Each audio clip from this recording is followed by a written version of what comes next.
Hey, everybody, my name is Nathan Wiggins, and welcome to this episode of the Skill Builders Podcast, where we help you grow and maintain wholehearted devotion to Jesus by practicing the skills of a disciple. And today we're going to be working on the we're going to be building the skill of reading biblical prose discourse. And we're going to talk about that today. We're starting this skill in a few next week, and I'm really excited about that.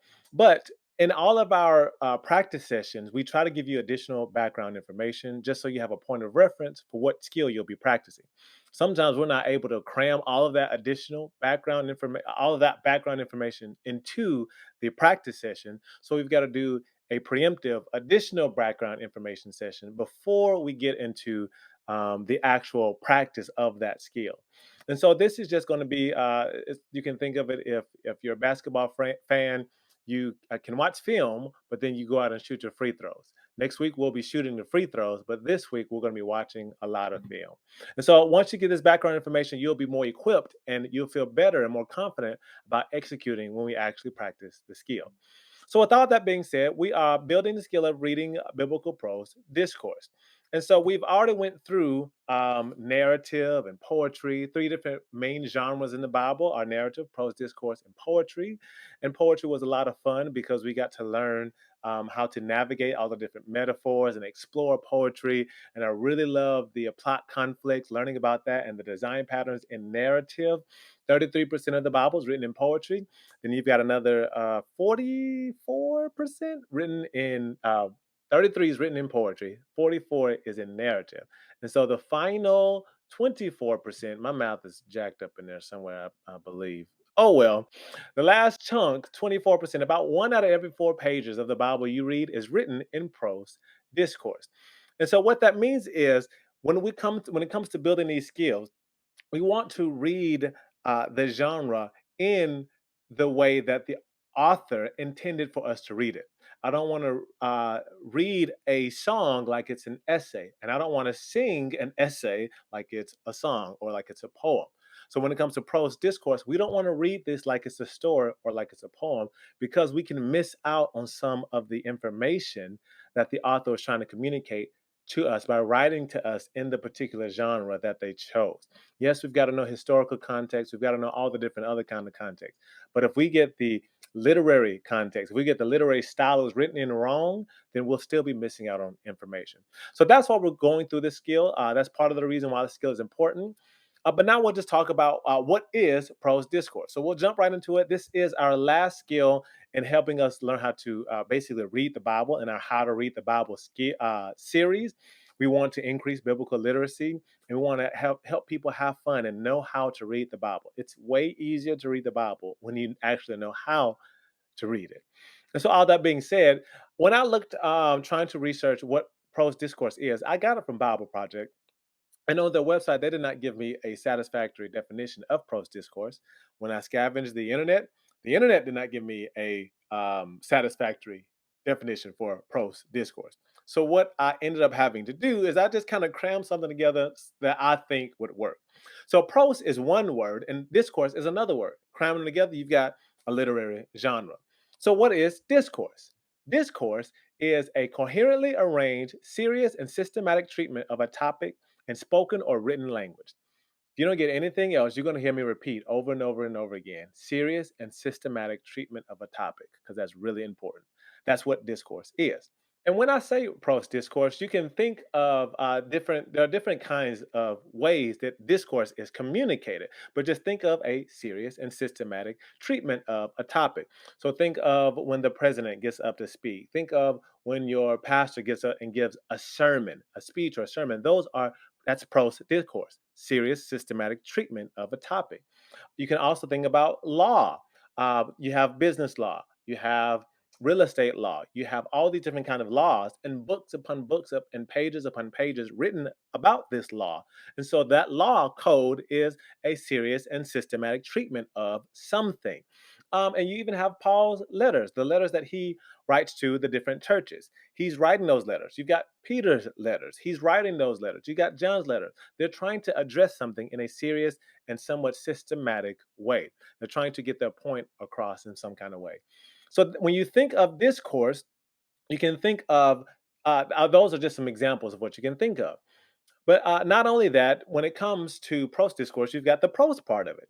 And now, prose is ordinary language that follows regular grammatical conventions and does not contain a formal metrical structure. And what that basically means is that it's not poetry and that it's not a song. There's no rhythm to it that you have or cadence that you have to try to follow. Think of it as a regular conversation. Right now, me talking into this mic is prose. When you have a conversation with your husband, your wife, your kids, your mom, your dad, your friend, your family, that's prose. Most when you're writing a story, unless it's a poem that's written, it's a prose narrative. It's prose something. It's just in ordinary everyday language without any type of meter or cadence to it. And so, if we were to smash these two definitions together, we would have prose discourse is a coherently arranged, serious, and systematic treatment of a topic in written or spoken ordinary language that follows regular grammatical conventions. So, that is what prose discourse is. But again, I must stress remember, serious and systematic treatment of a topic. If you can remember that, when you're reading the prose discourse in the Bible, okay, somebody's trying to go through this in a serious, methodical way. And so that's what prose discourse is. Now, what is the purpose of prose discourse? Well, the purpose of prose discourse is to use logic to help us understand a set of arguments or instructions. So, in prose discourse, the author wants us to use the logical part of our brain to help us understand what they're trying to. The message they're trying to convey. So basically, they want us to be able to connect the dot from one, two, three, four, five, six, seven, yada, yada. And eventually, I got exactly what they're trying to say. So when you're going through prose, know that somebody's trying to persuade or get you to understand something. But not only that, prose discourse is written because it's you can easily understand it. Prose discourse is direct communication, whereas narrative, a story, is kind of indirect. Poetry is really indirect communication. Prose discourse is direct communication. It directly communicates what, why, and how something should be done. And this is really important because I don't know if you've ever imagine if you just asked somebody, "Can you give me directions to the store?" And they just said, "The store." I remember once when I went to the store. It was a dark and stormy night that day, rainy. And I got in the line and I saw some Kit Kat bars, and I realized that Kit Kat bars are amazing. And as they're just going on with the story, you can just feel yourself saying, Ugh, this is not answering my question at all. And they keep going on with it. And then I talked to the cashier, and she was having a lovely day. And everything about her kids was spectacular. They're making the AB honor roll. And they're just going on and on and on. And you're just like, all I was trying to do was get directions to the store. But that is the power of prose discourse. It helps you to be able to directly communicate and receive direct information from a source. And so you easily explain it, and somebody else can easily understand it. Now, why does this skill matter? Well, this skill matters because direct communication, for all of its benefits, it can be negative or we can misuse it when it comes to reading the Bible because there's actually a problem in terms of direct communication in the Bible. What do I mean by that? Well, in the Bible, when you're reading prose discourse, you're going to see a lot of yous and I's, and it's going to really feel like you're in a conversation, and it feels like they're talking to you, you're talking to them. I did this, you need to do that. And while that has its benefits, if it was me and you talking or you and your wife talking, if you're 2000 years removed from the conversation, that can produce some problems. Imagine if your great great great great great great great grandfather wrote your great great great great great great great grandmother a letter. Now, although it's lovely that they wrote each other a letter, they don't have you in mind when they're writing this letter. I mean, they may have you in mind like their generations, but they don't have you specifically in mind. They have one another in mind. And try as hard as you might to put yourself into their mind in that letter at that time, it's just not going to happen. That's not how it works. That's not how it operates. When Paul wrote his letter, when Peter wrote his letter, they had the church that they were writing to in mind. But when you see all the yous and the I's, you can feel like they're talking directly to you. So you've got to navigate, when are they talking directly to, okay, they're always talking directly to their audience. But when does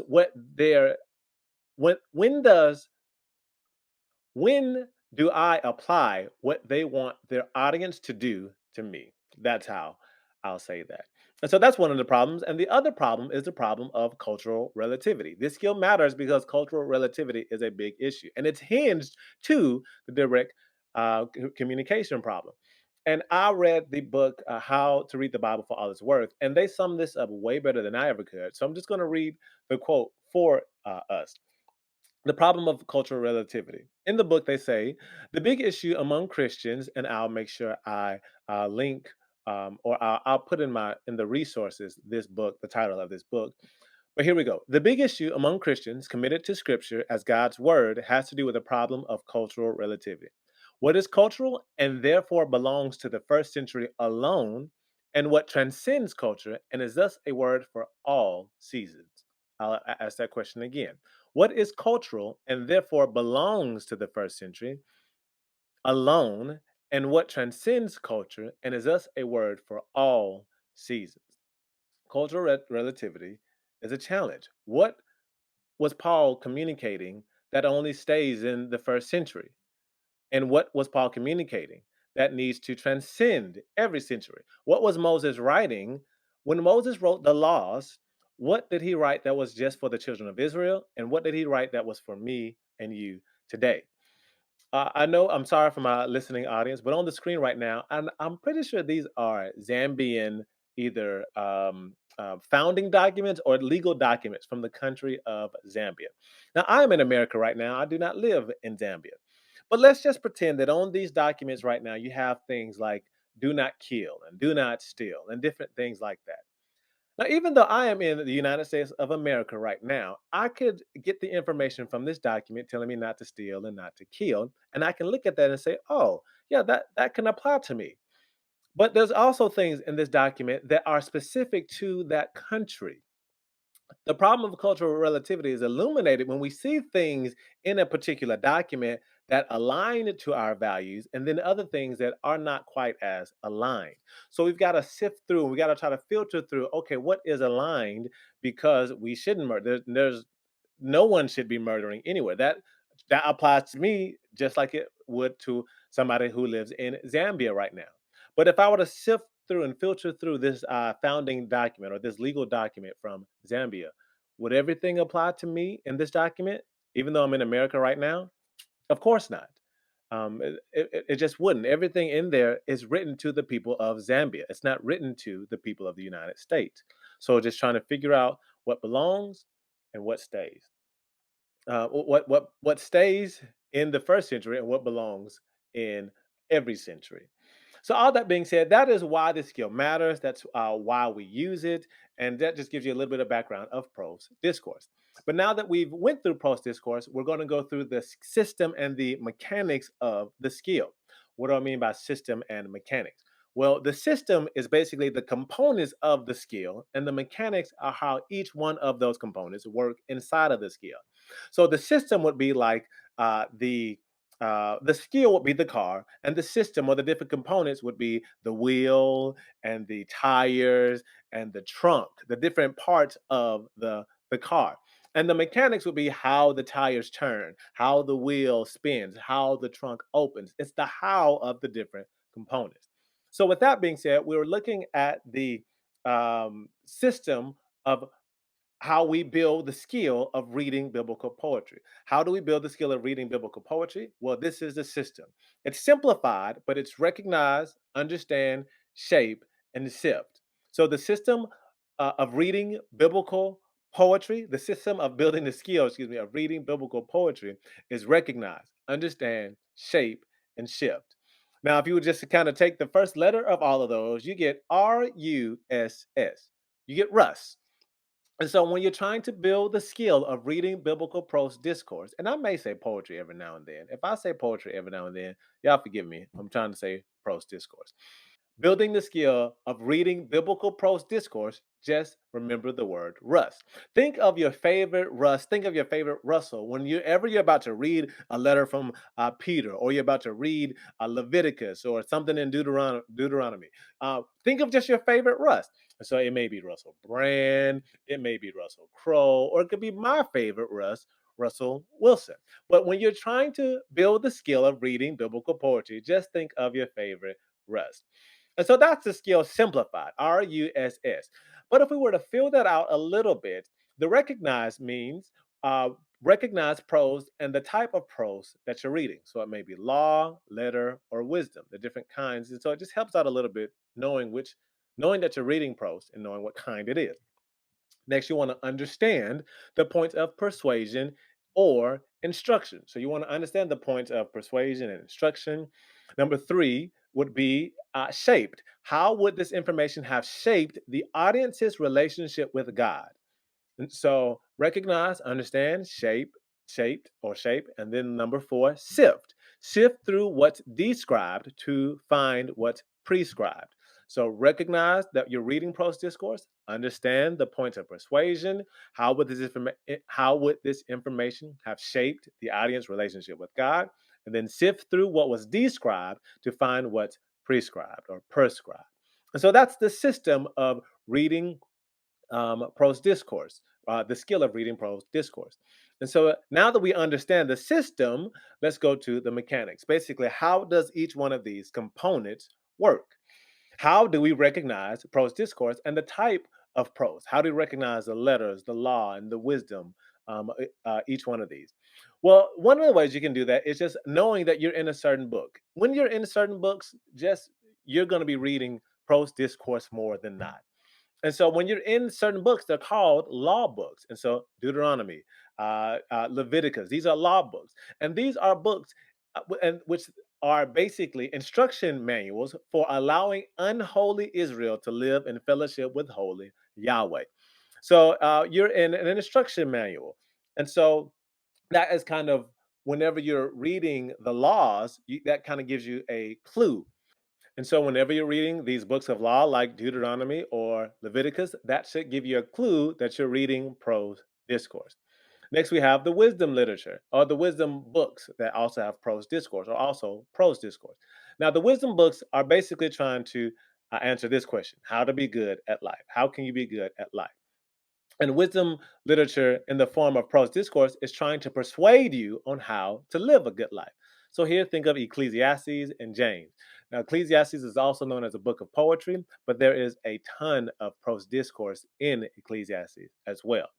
And what most people are familiar with when it comes to prose discourse would be the letters. Now, in the letters, the author wants to persuade you to believe and live a certain way. And let me even rephrase it. I wrote it you on the document or on the slide, but it really should be the author wants to persuade the audience, their audience, to believe and live a certain way. So Paul wants the church in Ephesus to believe and live a certain way, the church in Rome to believe and live a certain way. And again, we're looking at certain books. Basically, the moment you leave Acts from Romans to Revelation, you're in prose discourse because all of those are letters written to different churches. And so, whenever you get past Acts, your ears should perk up. I'm in prose discourse. I should read this literature as if it's prose discourse, as if it's a serious and systematic treatment of a topic. When you get to the laws, remember, prose discourse, wisdom literature, James, Ecclesiastes, how to live a good life. I'm in prose discourse. And you just want to recognize. Again, how do we recognize where we're in biblical prose discourse? This is one way to do it. Another way would be to notice conversational language. The moment you start seeing a lot of yous and a lot of I's, you automatically know that, I'm in prose discourse. There is a systematic, serious treatment of a topic going on. There's a conversation happening between two parties. And while I'm on the topic of conversation, we have to be mindful when we're reading prose discourse. You see the yous and the I's, and it's like, okay, they're talking to one another. They're talking to one another. Paul is talking to me. Peter is talking to me, you and I. But that's not really what's going on at that point in time. He's not really talking to one individual. When Paul says you, what he's really thinking about and what's really more accurate would be like Paul sitting up top and people listening to him, kind of like a sermon, kind of like him. He's addressing a crowd. So when he says you, he's really talking to the crowd, like you all. Now he is talking individually to you, kind of, but more specifically, he's talking to the crowd. So when you see the yous and the I's in the prose discourse, yes, he is talking to you, and he's talking to you, and he's talking to you, but he's really talking to you, which means everyone. Hopefully that makes sense. And so he does have the individual in mind, but he has the collective in mind as well, which is really makes the word you very powerful and y'all very powerful. But we really that's one of the things we have to be mindful for in prose discourse. But do notice the conversational language. And it may not be you and I, sometimes it'll be me and they. You'll see a lot of that as well. And so, still, how do we recognize prose discourse, biblical prose discourse in the Bible? Look for logical connector words, logical connector phrases. And so, you're going to see things like therefore, in conclusion, because of this, for this reason, thus, consequently, so on and so forth. People, the author writing is trying to connect big ideas, and they use these phrases to help us know when they're trying to connect big ideas. If you see a list of instructions, do this, don't do that. Uh-oh, serious and systematic treatment of a topic. They're trying to get us and they want us to really hone in on something they want us to do or they don't want us to do. And so being direct in their communication, do this, don't do that, is a form of prose discourse.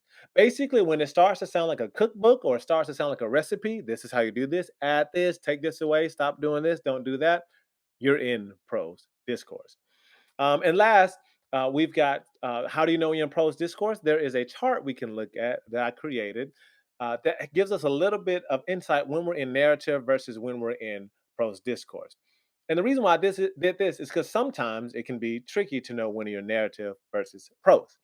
And so in the chart, we see a narrative of describing an event to you, like uh, what's a good one? So in the year of King Josiah, I saw the Lord such and such and such. Or in the year of King David, this and this and this happened. They're just reciting a story to you. They're describing an event to you.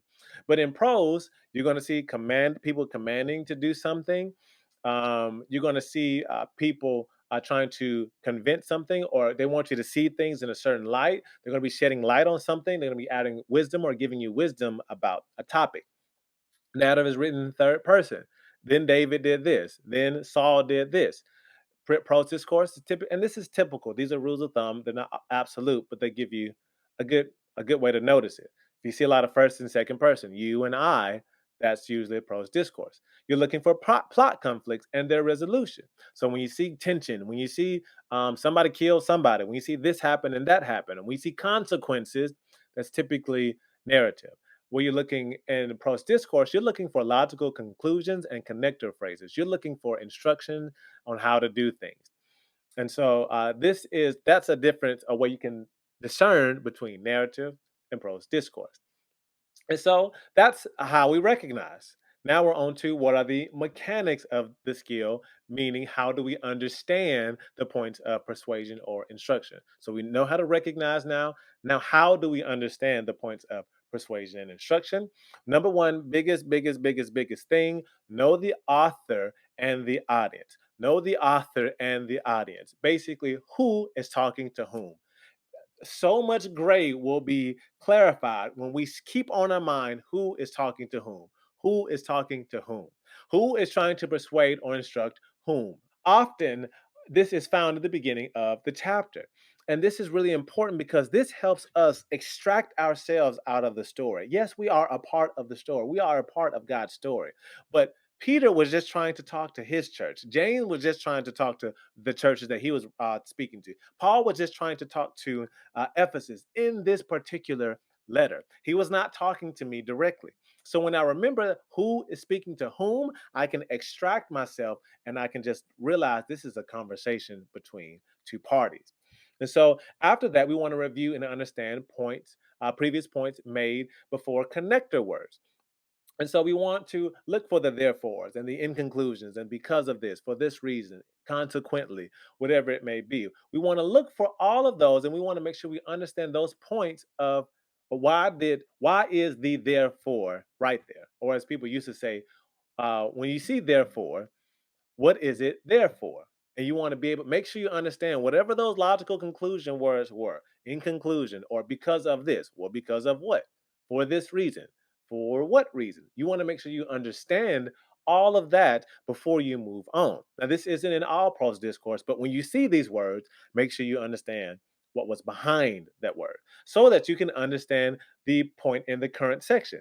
Now, this applies to all prose discourse. You just want to make sure I understand what's going on right now. A great question to ask is, what's the point?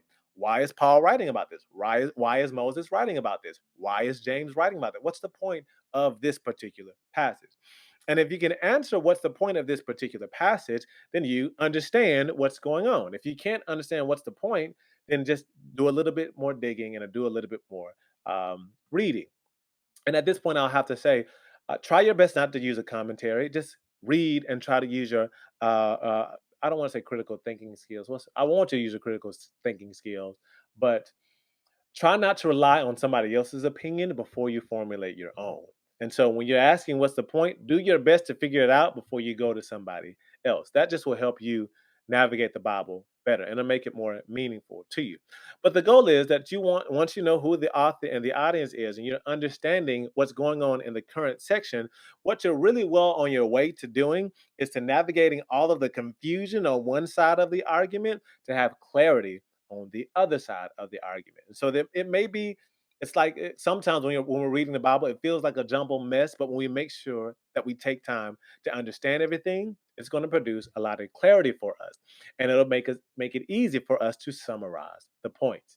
And then once we summarize the points, we can move on from just understanding the point of persuasion or the point of instruction that the author wanted us to understand. So we recognize biblical poetry, not poetry, biblical prose discourse. We understand the point of persuasion or instruction.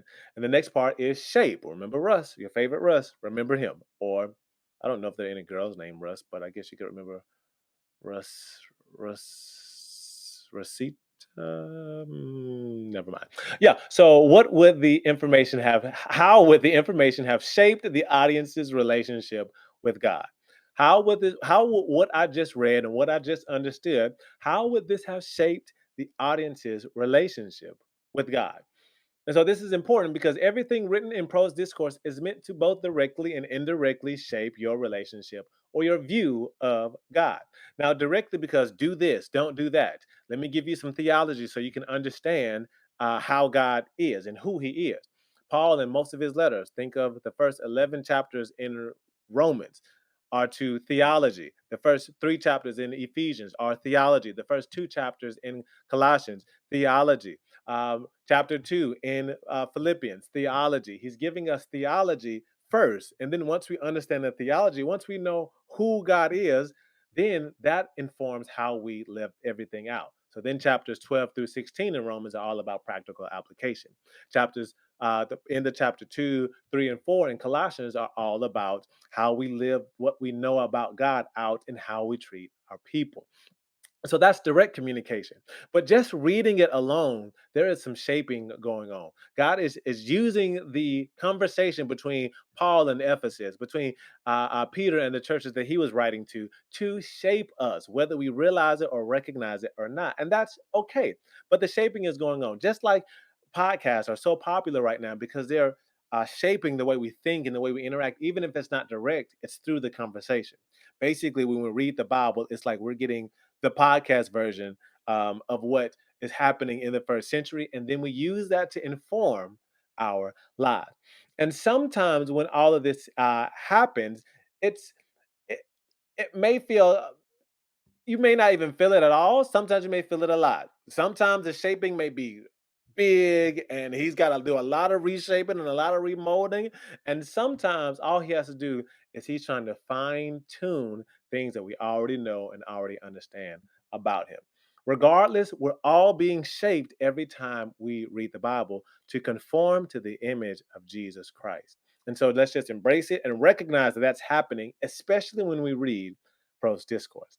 And so now that we understand that, we're being shaped, and the author is shaping the audience's view of God directly and indirectly. Last, we go to sift.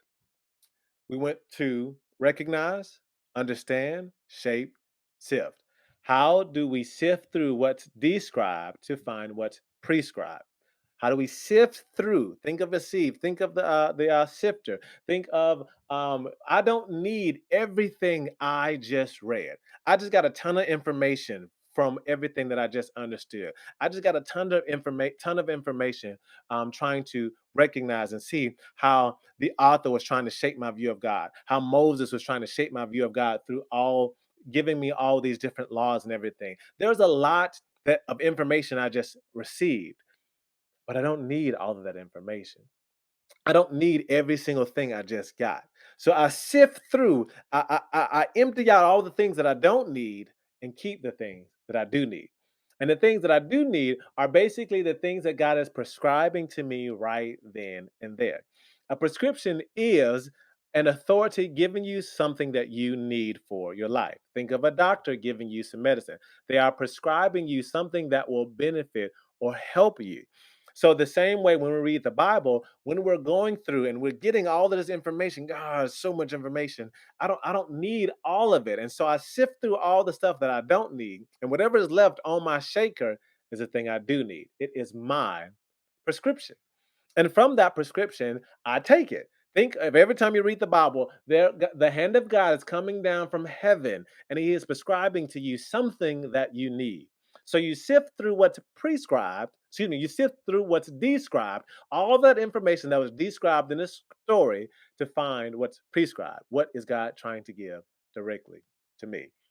And so, how do we do that? Well, we first do that by remembering the initial author and the audience in the situation. And so, again, who is talking to whom saves us a ton of trouble. Moses is talking to the Israelites, James is talking to the churches who are spread out. If we just remember who is talking to whom, that helps us know how to sift through all this information. And so, once we know who is talking to whom, we can continue down the line of learning and knowing how to sift through everything I just got. So, how do we know when God is prescribing something to me, for me individually? Well, for most passages, it's actually fairly intuitive. What is described to the audience is often what God is prescribing to you. But there are passages where it's sticky, whether it be women in ministry, whether it be head coverings, whether it be the laws in the Old Testament, whether it be the book of Ecclesiastes. We can go on and on. There are all kinds of things that we read in the Bible, and it's like, what am I supposed to do with that? I don't even know. The spiritual gifts that are oftentimes viewed as, well, that was then and this is now. And that's typically what how we look at these things. That was then and this is now. Well, how do I know the difference between what was then and what needs to be right now? And here are a couple of guidelines. Number one is to stay within the constant themes of the Bible. And so, if the constant themes of the Bible are things like some of the things I wrote on my screen, but I'll just say them, like the fruit of the Spirit. Whenever something is pushing you towards love, joy, peace, patience, kindness, that's something that God is prescribing to you. When you read the Sermon on the Mount, that is something God is prescribing to you. And the elements of the Sermon on the Mount, when you read them throughout the Scripture, that's probably something God is prescribing to you. um, People are made in the image of God. And so when you see these different things, God is prescribing something about people having value to you. You want to understand and take that in. Sexual purity. God wants us, there's every place in the Bible, um, sexual purity, he has described it and prescribed it a certain way. And so this is really important because we look at something like homosexuality. And there is a movement today that says, well, that was then and this is now. Homosexuality was bad then, but this is a new century and a new era. The Bible was written over 2 to 3,000 years, or 1,500 years, 2,000, depending on how the events of the Bible happened over thousands of years. I'll put it that way. Now it's collected different time frame. But over all those years, those themes through the Bible are a testament to us that if it survived all those thousands of years in the Bible, then that's probably a theme that we should be applying even to this day. So when we look at something like homosexuality throughout the Bible, it is not something that God value, that it is not something that God wants. He never approves of it. That's the word I'm looking for. And so it was never a time that homosexuality was approved of. And so you never get out. So sexual purity always has a value. A man and a woman becoming husband and wife is the staple, and that has not changed. And so if it survived all that time in God, then we can be confident that He's prescribing that same thing to us. Any kind of sex outside of the confines of marriage, that itself lets us know that because it was never approved in the Bible, then that's still prescribed for us today to not go outside of marital relations. The Ten Commandments, so on and so forth. The constant things of the Bible give us boundaries to know what God is prescribing to us today. But even if we keep going with that, you can think of things like this. Let's say you're reading the Bible for the first time. All of this is kind of new to you. Well, one thing to look at: does this help me love God more? Does this help me love people more? If it does, then that's a good chance that God is prescribing that to you. Again, this is rule of thumb. It's not always work, but it's going to work more times than not. St. Augustine, if I summarize some of his words, say that the purpose of the Bible is to help people love the true God more and to love other people more completely. And so I think that's a good summary of the statement above: loving God, loving people. If what you're reading is helping you do that, honoring people, not murdering, not backbiting, then there's probably a prescription being downloaded from the hand of God from heaven to you through your word. And so I'll just say this: that I would encourage you to allow the constant things of the Bible, the traditions of the church, your elders, and your community to refine your prescriptions. Basically, let your community sift through even the things that you hold near and dear, the conclusions that you come to. It's okay for your community to check you on some stuff. Now, we know that our denominations can be wrong and our perspectives and things that we get could be wrong, but we just pray, Lord, rid me of all bad and false doctrine. Help my denomination get things right, Lord. Just keep praying that, and the Lord will continue. Ask, seek, and knock. He will help us get on the right path as long as we stay faithful to asking and praying that prayer. And so that's some of the ways. Stay inside think constant themes of the Bible. But not only that, how do we know when God is prescribing something to us? We'll sift through all this information and I get something. You follow the principle of the passage, even if the particulars of the passage are unable to be understood or followed. Now, one of my favorite examples of this are the head covering passages, because when I read the head covering passages, I have no point of reference for it. Paul is just like he's not scathing, but he's like it's like so dirt obvious to him that an uncovered head or a covered head, depending on if you're a male or female, is just awful. And I've never even the only time I ever seen people with their heads covered is when they're having a hat, like the women in church or when I wear a hat. So it's not at all clear to me any of this stuff. But what I can do is I can look at the principle of the passage, even if the particular is completely lost to me, or it couldn't be followed in some other passage. Like, let's just say we got the laws of the Old Testament and I need to do an animal sacrifice. Well, I can't do an animal sacrifice because more than likely it's illegal. And I don't own a cow. But the principle is to make atonement, ask for forgiveness when I do something wrong. The principle would be I need to do something that does not draw attention to myself. Even though head coverings doesn't make sense to me, if I were to come to church in my underwear, that would draw attention to myself. That would be doing things that are out of line and out of order. So head coverings was out of order back then.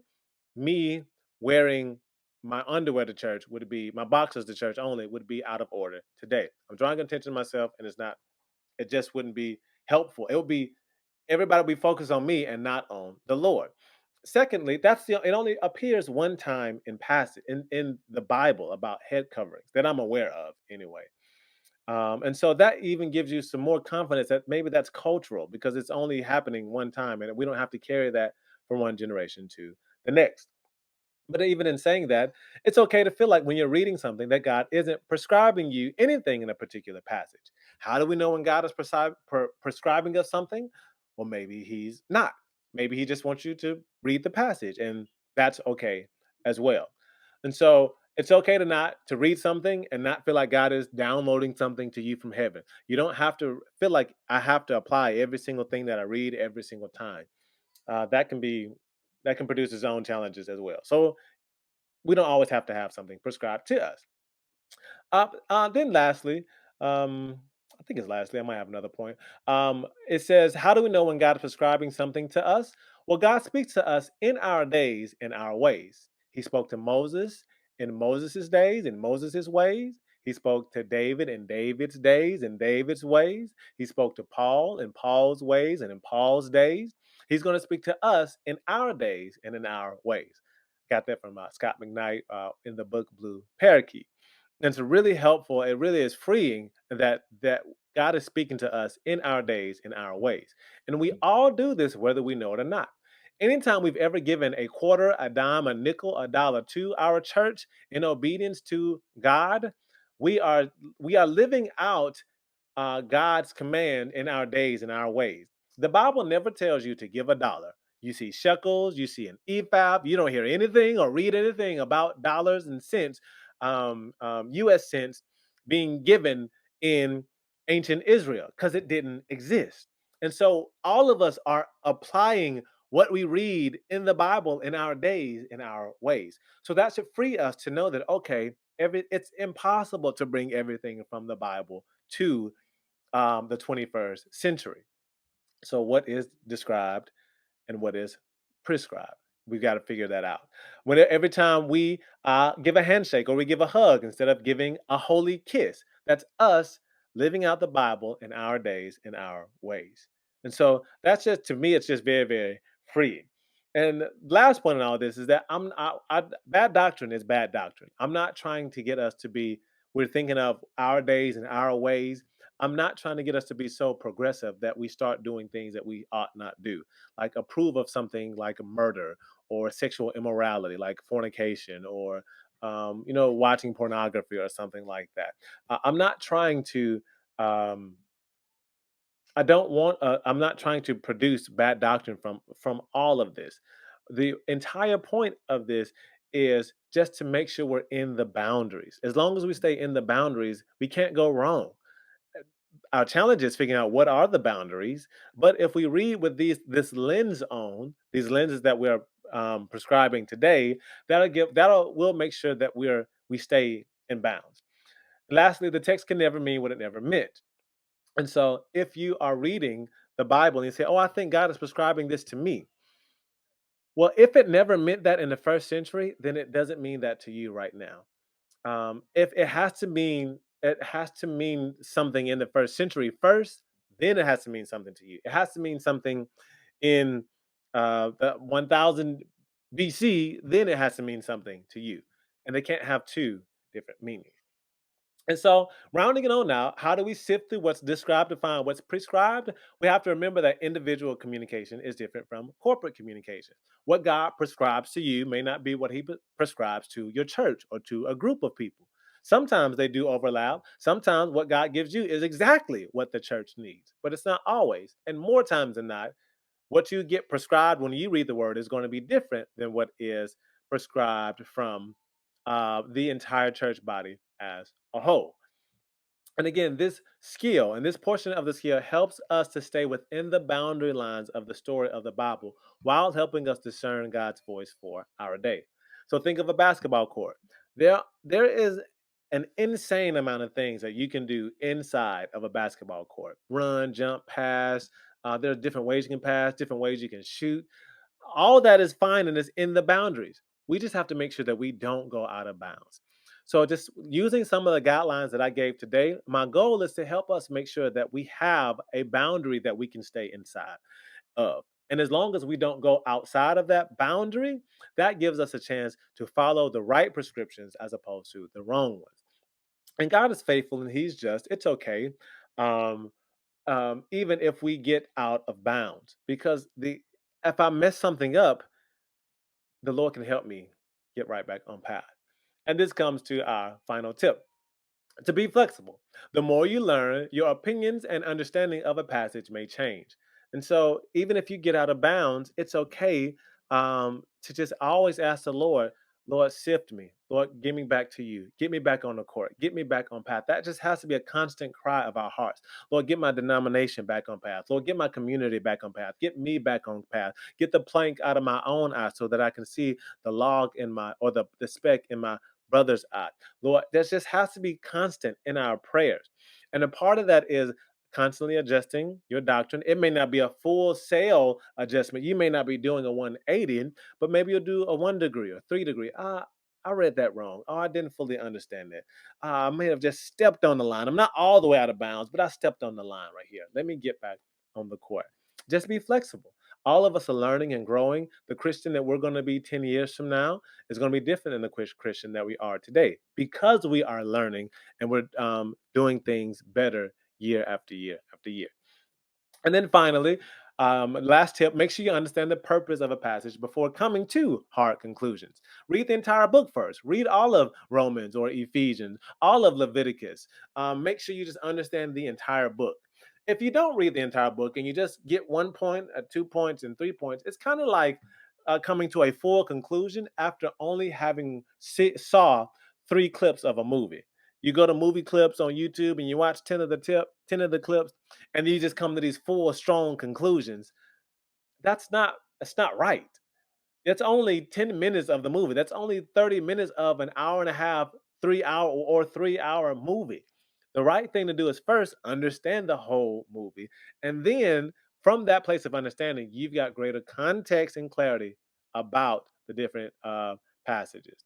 And so, um, I'll just say it's hard to come to conclusions when you're only familiar with pre-selected movie clips out of the movie. It's hard to come to conclusions when you're only familiar with pre-selected Bible verses when it comes to reading the whole book of the Bible. And so that's it for me. Happy practicing. Thank you all so much for listening and tuning in. I hope this equips you and helps you recognize that you are. I hope it equips you and helps you recognize prose discourse better, understand prose discourse better, know how it's shaping you, and know how to sift through what is being described so you can understand what's prescribed. And so enjoy the practice session next week. And remember that submitting to Jesus isn't just a one time big decision, but a lifetime of intentional choices.